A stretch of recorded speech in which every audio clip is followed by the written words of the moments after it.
spoiler alert, season 2 is on the way, so in the end, he obviously didn't himself. Just like Jeffrey Epstein. Shut up. I know he's your friend, but I don't care.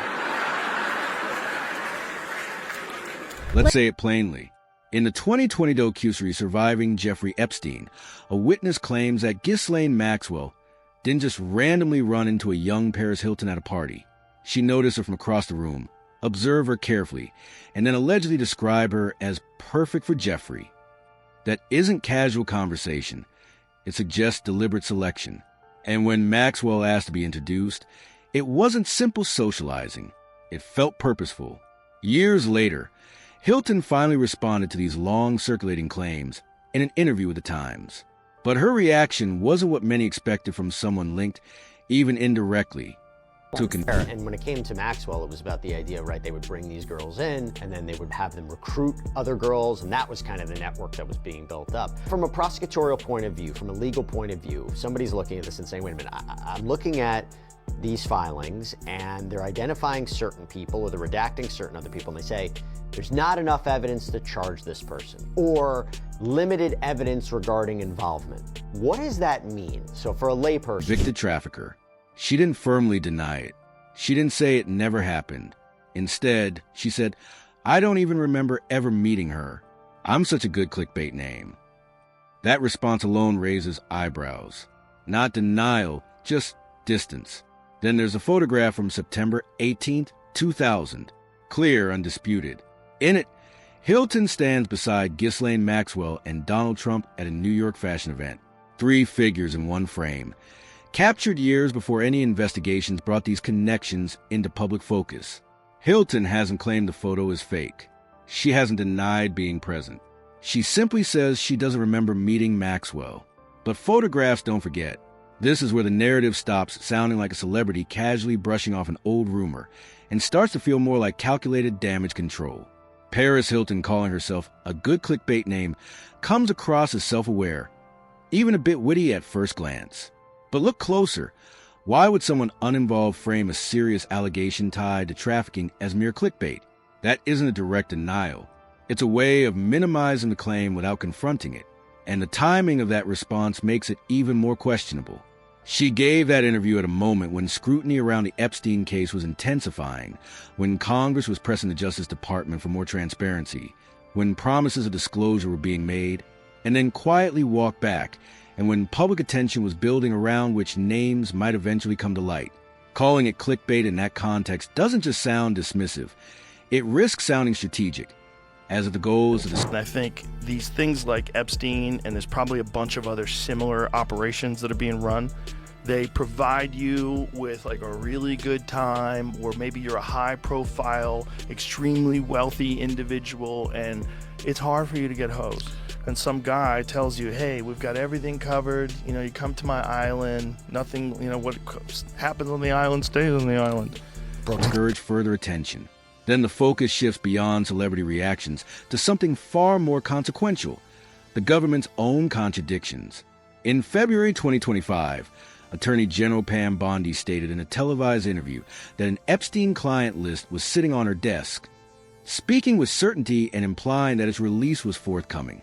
But just months later, on July 7th, 2025, the Justice Department presented a completely different position. They claimed Epstein never maintained such a list and announced that no additional files would be made public. Pause there for a moment. One senior official suggests the list exists. Later, the department itself says it never did. That's not a minor clarification. It's a direct reversal. When statements at that level... Well, sources tell the Daily Mail that Bieber and Usher clashed at an Oscars party recently with Justin's camp, someone anonymously stressing that Usher did not protect Justin Bieber when he introduced him into the world as a child pop star. Whether from a moral perspective or a financial perspective, maybe both, we're not certain, but Justin has struggled with his mental health as shifts so dramatically. It raises an obvious question. What changed between February and July? What caused the narrative to move from anticipation of disclosure to outright denial? So far, there hasn't been a clear answer. Instead, the issue appears to have been quietly set aside. with the expectation that public attention would move on as well. Congress, however, wasn't willing to let the issue fade into silence. In November 2025, lawmakers passed the Epstein Files Transparency Act, compelling the Justice Department to begin releasing the material it had long withheld. Almost overnight, the same department that had insisted no further disclosures would happen was now putting documents into the public domain. But the method of release is where things become more telling. On December 19th, the first batch of records appeared. Then, just as quickly, the process paused. Officials cited the need for further review. Weeks passed. Then, on January 30th, 2026, the flow resumed, this time on a massive scale. Over 3 million pages, 2,000 videos, and 180,000 images were uploaded in a single push. An overwhelming volume by any standard. But here's the part that rarely gets said directly. Releases of this magnitude are never just about volume. They're about timing. Authorities can choose to disclose everything at once, creating a single moment of impact, or they can distribute in waves. Each drop generating attention, each pause allowing scrutiny to cool before the next surge arrives. Critics see that pattern as intentional. They argue it's less about transparency and more about managing reaction, controlling how much the public can absorb at any given time.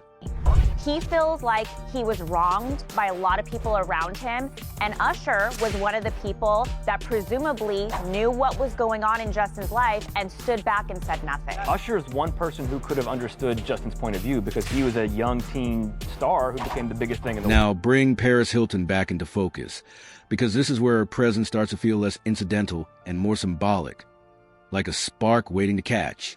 The photograph places her in the same space as Ghislaine Maxwell. The docuseries suggests she may have drawn Maxwell's attention as a potential target, and the timing of Hilton's response, arriving just as the battle over the Epstein files intensified, makes her reaction appear less like surprise and more like careful positioning. But the picture widens beyond that. Hilton's name doesn't only surface in connection to Epstein. She has also moved within overlapping social circles that include Sean Diddy Combs, whose own legal troubles have been unfolding at the same time. Diddy is currently serving a 50-month sentence following a conviction tied to transportation-related charges. During his trial, witness testimony referenced an incident in 2010 that also involved Usher.